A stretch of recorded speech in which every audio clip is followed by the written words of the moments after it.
ICANN 45 took place October 14th through 18th, 2012 in Toronto, Canada, and on top of everyone's mind are issues including what was discussed about the new GTLDs, ICANN's new CEO, a new website called myicann.org, and many other topics. We're going to dig into all of them in this ICANN wrap-up show.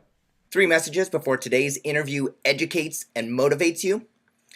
First, if you're a domain name investor, don't you have unique legal needs that require domain name technical know-how and industry experience? That's why you need David Westlow of Wiley Ryan.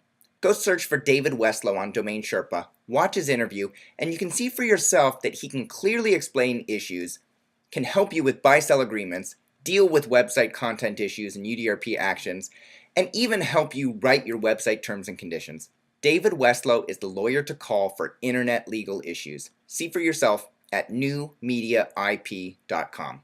Second, managing multiple domain name marketplace and auction site accounts is a pain. Inevitably, you forget to sign into one and you lose a great domain, or worse. Now imagine using a single, simple to use and comprehensive control panel to manage all of your accounts. That's Protrata. You can set up search filters, analyze domains, automate bidding, list domain names for sale, buy domains across all major marketplaces. Protrata also has a new semantic engine that builds Google-friendly websites with rich content and network feeds. Sign up at protrata.com to get 20 free credits and start building and monetizing your domains today. Finally, if you have questions about domain names, where should you go to ask them? The answer is dnforum.com. Not only is DN Forum the largest domain name forum in the world, it's the best. You can learn about domain names and the industry, buy and sell domain names, talk about the domain name news that's happening in the industry, and even meet domainers just like yourself.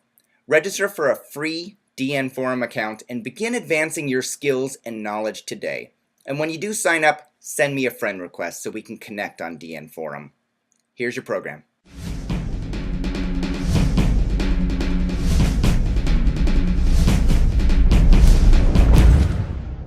Hey everyone, my name is Michael Seiger and I'm the publisher of DomainSherpa.com, the website where you come to learn how to become a more successful domain name entrepreneur and investor directly from the experts. ICANN 45, held in Toronto, Canada from October 14th through 18th, 2012 is history. And like any conference of its size, reach, and magnitude, there was an enormous amount of information made available and shared between participants. How do you make sense of it all? And more importantly, what information will affect you? With us today is Jennifer Wolfe, ICANN GNSO Council Member and Founder, President, and Managing Director of WolfeDomain.com and a previous Domain Sherpa. Jennifer, welcome back to the show. Thanks, it's great to be here. I should point out that Jen is speaking on behalf of WolfeDomain.com. Although she is a GNSO Council member, she's not speaking on behalf of GNSO or ICANN. Is that right, Jennifer? That's right. That's right. Thank you for making that. So you've just returned from the 45th Public ICANN Conference. Thanks for taking the time to provide the audience with some highlights from the conference. Let's start with this. What was your overall impression and sentiment at the event? You know, what I think was different about this ICANN conference from others is that there was really a lot of respect for the new CEO and what he is bringing in terms of a no-nonsense approach, really reaching out and collaborating with different stakeholder groups.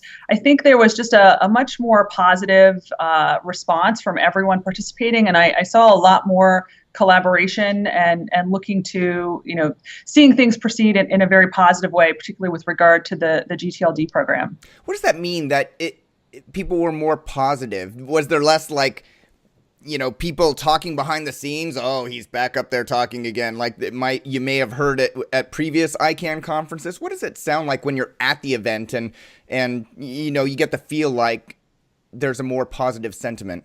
Sure. I think in the past, particularly with the GTLD program, there were some glitches with digital archery, with the task system, with delayed timeframes. So that created some conflict amongst those who were either for or against the program. Obviously those for were very concerned about, what was happening. Those who were against it were saying, you see, this is what we told you would happen. Mm-hmm. And because of Fadi and the new CEO and the way he's come in with this very much a no nonsense, there are going to be no more glitches. We're going to take a business approach to this. I think that we're seeing seeing a lot of people respond much more positively to the program. And thus, while there are certainly divergent opinions, as there should be in anything global and of this nature with multiple stakeholder groups, so there's still a lot of healthy discussion and debate of issues, but it just seemed like there was a more positive attitude, less less dissonance about what is ICANN doing and are they capable of executing it. So I think a lot more confidence in ICANN. Great. And ICANN's new CEO, Fadi, how do you pronounce his last name? Shoot, I'm going to... Shahid? Chahadi? Yeah, Chahadi, I think is how it's pronounced. So Fadi Chahadi? Okay, I apologize, Fadi, if that's not the correct pronunciation. We'll have you on the show and clarify it for everybody. But Fadi was in the spotlight. What issues did he make his top priority going forward? I think he made his top priority that they're going to be listening to all the stakeholder groups. That this is that the conflicts of the past, the conflicts of interest in the past, that all of those things are in the past. That he's going to take a much more conscientious approach, a no-nonsense approach. He's going to listen to people. There are going to be executives who he's hired for the express purpose of listening and reporting back up and ensuring that people's concerns are being responded to. And we saw that a lot in the trademark community, that they're reaching out and understanding those issues. We saw certainly within the GTLD community that a very clear, concise response to how are we going to batch all of these applications? What does the time frame look like?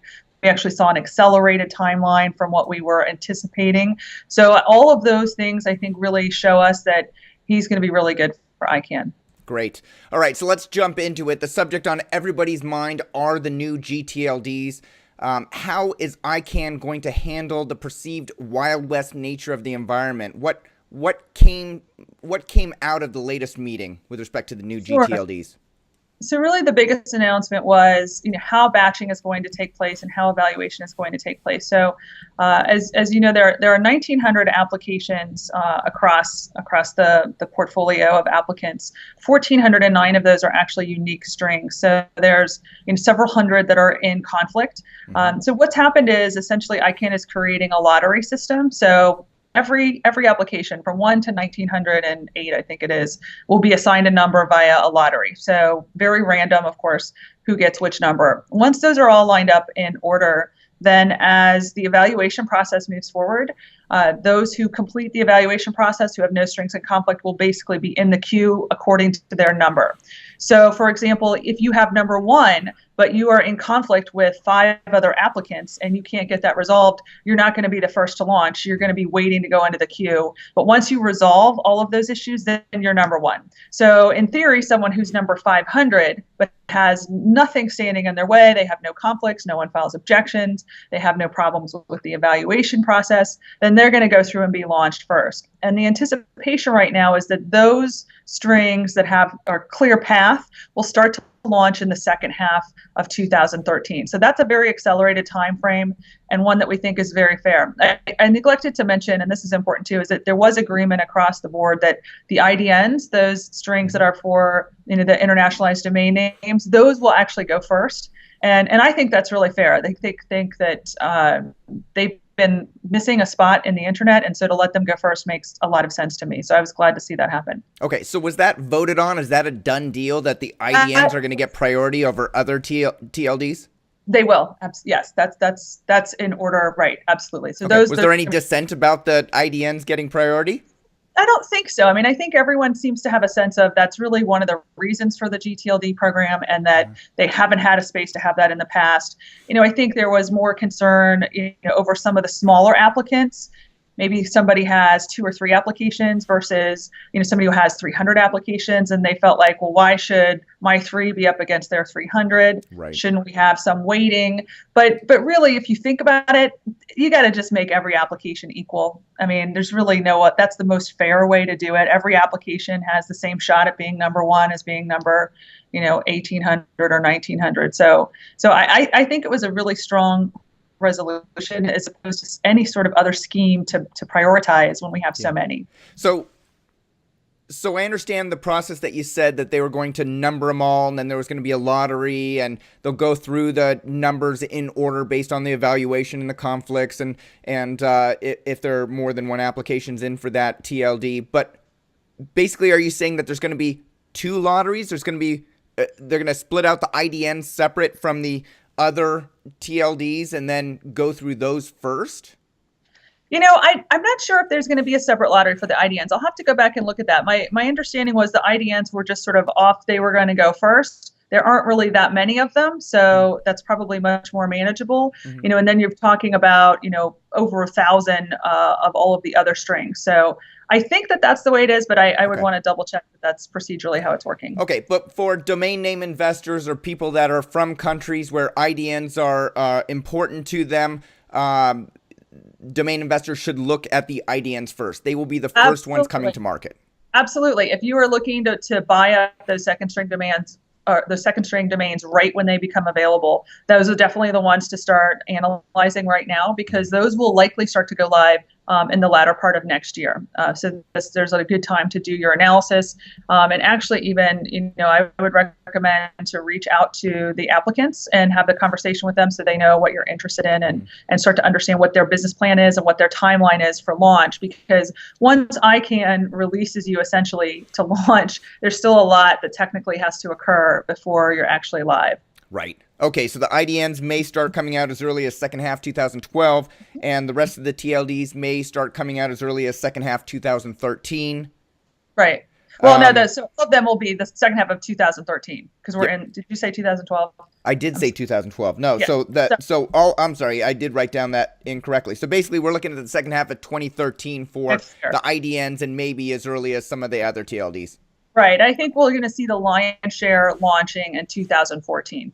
2014 is really the year that we'll see most of these launch. And ICANN, from a stability standpoint, has committed to launch no more than 1,000 in a year. And I think that breaks out to about 20 a week was their goal. Once the first ones start to process, then they'll be looking at a rate of about 20 per week that could move forward. And keep in mind, once you move through evaluation and once you're actually ready to launch, you still have to negotiate your contract with ICANN. You still have a lot of technical work that has to be done to actually be launched into the root of the internet and operating. So there's a lot that we still have to back into that timetable. Yeah, I can't even imagine launching 20 per week. Is ICANN going to staff up by tenfold in order to be able to do the evaluations and handle the negotiations and well, they have, absolutely, and that's why we're looking at, here we are in October. They're looking at the first ones at the middle of next year. So that whole process is going to be taking place between now and then. So they've hired the evaluators. Mm-hmm. They've now staffed up to understand, the numbers that they're dealing with, which are higher than what was anticipated. So yes, I think they're ready for that. And I think, again, that's where seeing Fadi as the CEO and his real no-nonsense approach is helping everyone to have much more confidence that the process is going to work. Yeah. All right. So let's talk about the current status of the GTLD auction process.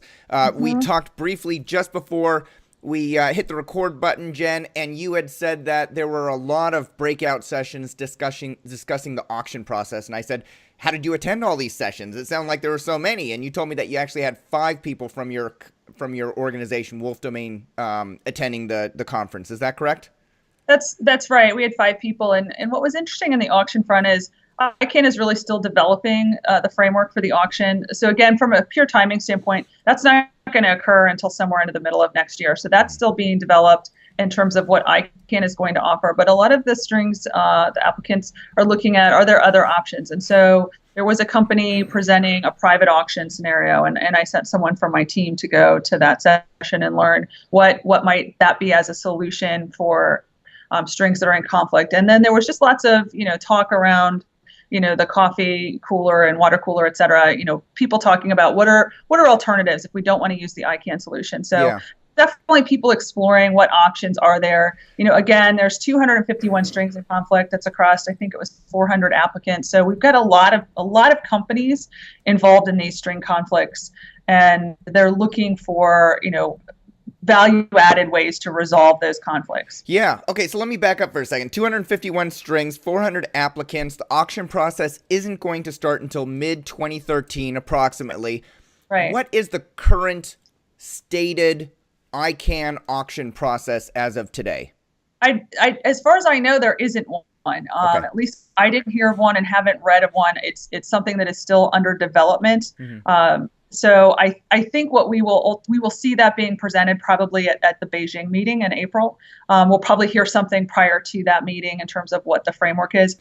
But again, I think that what you'll see is that many of these companies who have applied and have conflicts will try to work out potential other scenarios.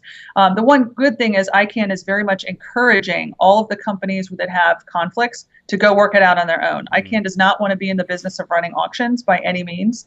So I think that's where we'll see a lot of vendors pop up in the next few months with solutions. One was presenting at ICANN. There are lots of conversations about different vendors who might have solutions. So I think we'll see more of those because primarily the applicants, they don't want to have to wait around for whatever the ICANN solution is. Right. So let me ask you about that ICANN solution. Is there a specific organization within ICANN, or does it come down from the CEO's office about how the auction process will be decided if it needs to come to ICANN holding an auction? Right. I mean, essentially, ICANN can seek guidance, from the GNSO, from the various stakeholder groups. In the past, they've been setting out frameworks and trying to roll them out. So I anticipate we're going to see this come from the CEO, from the executive level, possibly seeking some input and public comment from all of the stakeholder groups. But again, I think we'll probably see something, right after the first of the year. We'll start to see what that framework might look like. But again, ICANN is encouraging all of the parties to self-resolve without needing to go to. So if I have an application in, there's two others, it's to my advantage to somehow negotiate and get agreement from the two other parties on how to move forward. Maybe if I have an application, maybe I buy them off, and so I am the sole owner, or maybe if it goes forward, or maybe we all work together, or maybe I just sue them and I try and take them to court and run their money out. Or, there's a whole host of options out there. Lots of options. I think the good thing that at least, in the conversations is people really are trying to work things out. It's people are trying to find ways of, okay, there's a lot of room here. How do we make the pie bigger, not divide it up into smaller pieces? So I think there will be some collaboration and work being done. But again, it's up to all of the parties. You're right. Like in any dispute, there's a million different ways that you could find resolution. Private auction, just straight buyout, negotiate, file a lawsuit. There's lots of different options that are available. And I think that's why ICANN is pushing for all of these applicants to resolve it on their own terms without having to go to the auction. But the auction is, at the end of the day, if it hasn't been resolved by the time all of the strings get through evaluation, then there will be an ICANN auction process, and it will go to the highest bidder. Okay.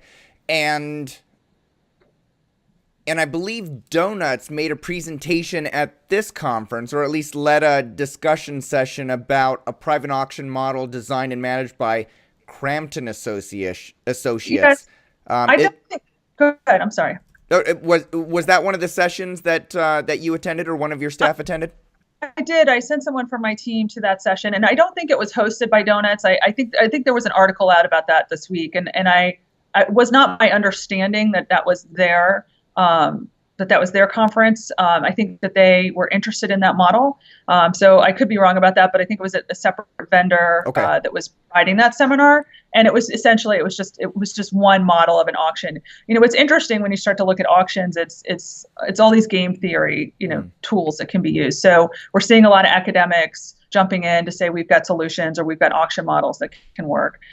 So I think we're going to see more of those. That's a lot of what we're trying to do research on, is what are the different models that are available, so that all of these applicants can know, what their options are. Right. And this was an interesting one. Instead of all of the money from the auction going to ICANN, it actually got split among the losers of the auction. So, it would prevent people from maybe overbidding and going to others that were vying in the auction, or not going to ICANN. So a lot of different opportunities out there.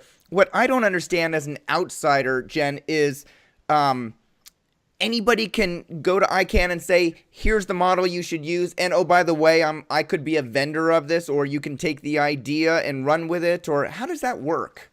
Well, I think that's potentially true, that they could go to ICANN and offer up a solution. Again, I think ICANN is trying to push out solutions to the parties.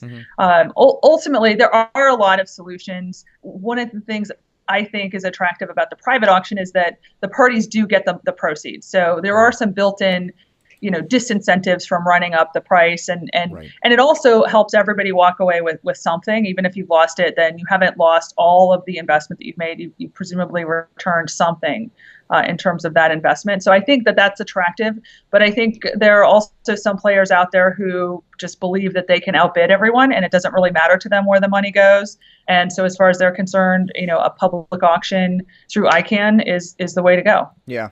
Okay, so a bunch of people are putting in their comments. This was one session that was held as just an idea session, basically.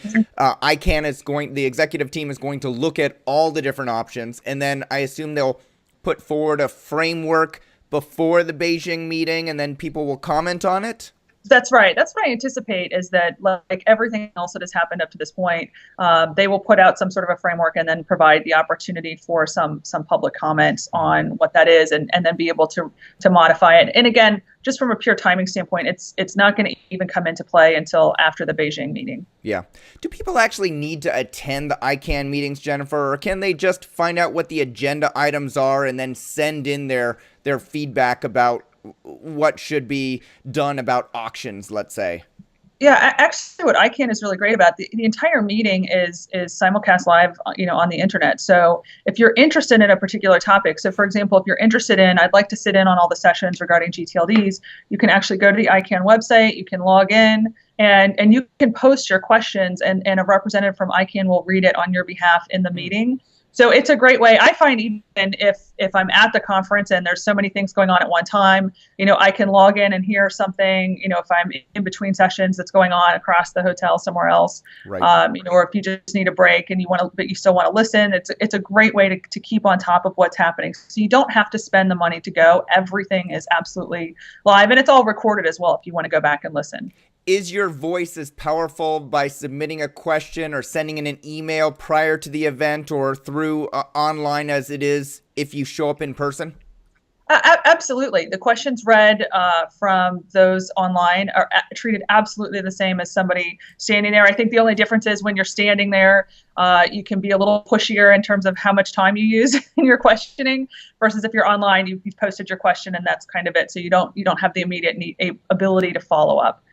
Okay, understood. And what kind of people, what types of people actually show up at the ICANN events? I've never been to one, so I can't tell. Is it like domain investors that go to the Traffic Conference or the Domain Fest conference of the past, or is it more on the service provider side? The registrars want to go to make sure that their voices are being heard. How does it shake out?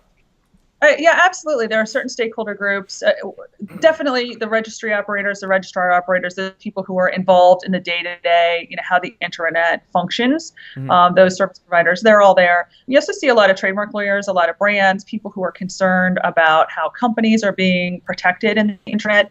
You see a lot of government, of course. There's the Government Advisory Committee, so we do see representatives from governments around the world who are there essentially to look out for all of us and our needs. And there are certainly, the non-business constituency groups who are there to look out for privacy issues, for free speech issues, for all of those things that are very important to all of us as human beings using the internet. So that's what's really interesting, is you have this nice divergent group of people, all with their interests, but all working towards trying to create a global fair internet. Yeah. All right. Couple more questions on the GTLDs. Was there any general magnitudes discussed around where auction prices may fall for some of the GTLDs that are in contention?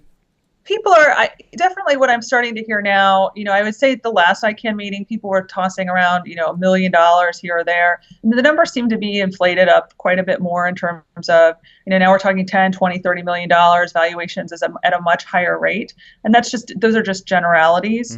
Obviously, some strings are more hotly contested than others. Like I think .app is the most contested. So I would assume, I don't know anyone involved in that in particular, but I would assume that could be worth a lot of money. And people are willing to put a lot of money to it. So I think what's happened is, as people have been able to process the scale of what's happening, the value of these TLDs is going up. Yeah. And what was the scuttlebutt around the .com extension as these new extensions were, becoming decided that, maybe .app is more expensive. So is app.com going to be even more expensive, or will it drive down .com prices?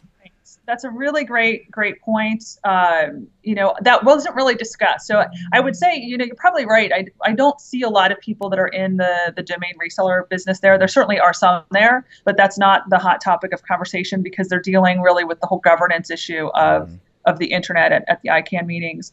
But I think for your audience, definitely it's important to consider, look at what some of the most contested TLDs are, and might those have value in .com, might just have value in some other extensions that exist today. Absolutely. And I think for your audience, they really should be looking at what else is out there. I hear a lot of people saying .com is always going to be the gold standard. That's fine to believe that. That's probably easier to believe that. But if you look at the sheer scale of what's about to happen and the amount of money being pumped into it, there is going to be a paradigm shift in how the internet operates, how people search and navigate. So if you're in this business, you're going to want to know, what do we think are the hot top level domains, and what should we be buying up as second string domains when Land Rush opens? Yeah. Because for all of those, there will be a sunrise, obviously, to protect brand owners. But then after that will be the opportunity for anybody to buy. And that's really what you want to be prepared for. Yeah. All right. Let's talk about that paradigm shift. You said that an enormous number of TLDs are going to be coming out. People's expectation of the internet is going to change. What I do know about people is that they don't like change. And even worse, they don't like to be changed. And so is there a commission or a commission in the ICANN that is set aside just for education? Is there money set aside to run public campaigns to help educate people about these new TLDs and how they fit into the entire internet landscape? Yes, they have some phenomenal communications people at ICANN. They are launching video briefings to help educate people. I think the problem right now is, and I heard some journalists say this in the panel of journalists at ICANN, is that because this is still so far out into the future, it's just not being covered. The journalists don't want to cover it because people don't want it. People do resist change, so they don't want to think about what's going to change right now, let alone something that's going to change a year or 2 years from now. But this is really where, as business people, you want to be very savvy, because if you can predict a trend that's coming, that's where you can be very successful in business. And so that's why, certainly for your audience, to sit back and say, well, I don't think anything's going to change is missing an opportunity. Sure. But was there anything discussed at the event around this paradigm shift and how education was going to take place? Oh, yeah, absolutely. I mean, ICANN has a very specific plan on how they're going to communicate, but I think what everybody's all abuzz about is realizing that because of the types of brands and companies that have invested in TLDs, that they are going to educate consumers, and that there is going to be a consumer adoption rate that we think will be relatively fast. Certainly, as you look at past adoption of social media, we would anticipate a similar type of shift occurring here. Yeah. Particularly if you see Google and Amazon having such big plays and what they're doing, that they're going to push consumer behavior. I mean, every major bank has applied. They're going to teach consumers to trust, their top level domain. This is all going to drive consumer behavior in a new way. Yeah. Okay. Also announced at the event was myicann.org, a new website. What value does this new website provide? What did they tell us about this website at the event?